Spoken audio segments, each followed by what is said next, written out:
নবী মুসা আলাইহিস সালাম যখন যুবক, তখন একদিন তিনি দেখছেন রাস্তায় দুজন লোক ঝগড়া করছে। একজন তার গোত্রের আর একজন হচ্ছে ফেরাউনের বাহিনীর। মুসা আলাইহিস সালাম তার গোত্রের, যে তার জাতের, তার সাথে তার পক্ষ নিলেন। তো কোরআন বলছে যে সেই এক ঘুষিতেই সেই ব্যক্তি মারা গেছে। ঠিক আছে, ওয়াকাযাহু মুসা আলাইহিস সালাম তাকে একটা ঘুষি দিলেন, ফাকাদা আলাইহি, এতেই তার মৃত্যু হয়ে গেল। পরের দিন আবার একই ঘটনা ঘটছে। মুসা আলাইহিস সালাম দেখছেন আবার সেই ব্যক্তি আরেকজনের সাথে লড়াই করছে। তখন তিনি আবার তাকে বাঁচাতে গেলেন। তখন সেই ব্যক্তি বলছে, গতকাল কিন্তু তুমি একজনকে ঘুষি মেরে হত্যা করেছো, আজকে কি আবার আমাকে হত্যা করতে চাচ্ছ? তখন এক ব্যক্তি খবর নিয়ে আসলো, মুসা এখান থেকে পালাও, কারণ ফেরাউনের বাহিনী তোমাকে ধরতে আসছে, কারণ তারা মনে করে তুমি একজনকে হত্যা করেছো। তখন মুসা আলাইহিস সালাম মিশর থেকে চলে গেলেন, হিজরত করলেন।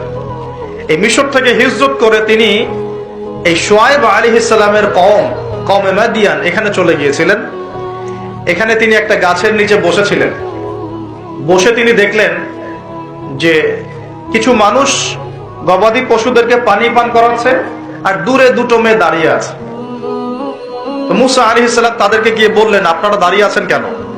তখন সেই দুটো মেয়ে মুসা আলাইহিস সালামকে বললেন যে আমরা দুর্বল, যতক্ষণ না তারা তাদের পশুদেরকে পানি পান করিয়ে চলে যাচ্ছে ততক্ষণ পর্যন্ত আমরা পানি পান করাতে পারি না।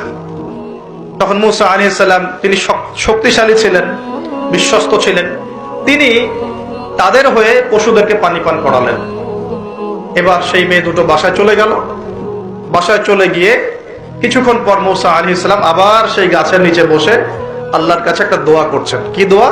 আল্লাহ পাক কোরআনে বলছেন, নবী মুসা আলাইহিস সালাম বলেছিলেন, রব্বি, হে আমার রব, ইন্নী লিমা আনজালতা ইলাইয়া মিন খায়রিন ফাকির, হে আল্লাহ, তুমি আমার প্রতি যে নিয়ামত বর্ষণ করবে, তুমি আমার উপর যে অনুগ্রহ বর্ষণ করবে, আমি তার জন্য ভিখারি হয়ে বসে আছি। বলেন সুবহানাল্লাহ। কারণ এখন মুসা আলাইহিস সালাম ফেরারি মানুষ, মিশর থেকে চলে আসছেন, না এখানে আছে খাবার, না আছে বস্ত্র, না আছে বাসস্থান, না আছে কোনো আত্মীয় স্বজন, একাকী। তখন তিনি গাছের নিচে বসে এই দোয়া করছেন, রব্বি ইন্নী লিমা আনজালতা ইলাইয়া মিন খায়রিন ফাকির, হে আল্লাহ, আমার উপর তুমি যে নিয়ামতগুলো দিবে এর জন্য আমি ভিখারি হয়ে বসে আছি। সুবহানাল্লাহ।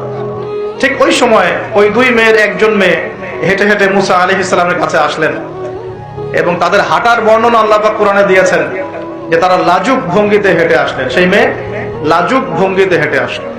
এখনকার মেয়েদেরকে এই হাঁটা কে শিখাবে যে মেয়েদেরকে লাজুক ভঙ্গিতে হাঁটতে হয়? লজ্জা শরম তো সেই কবে উঠে গেছে।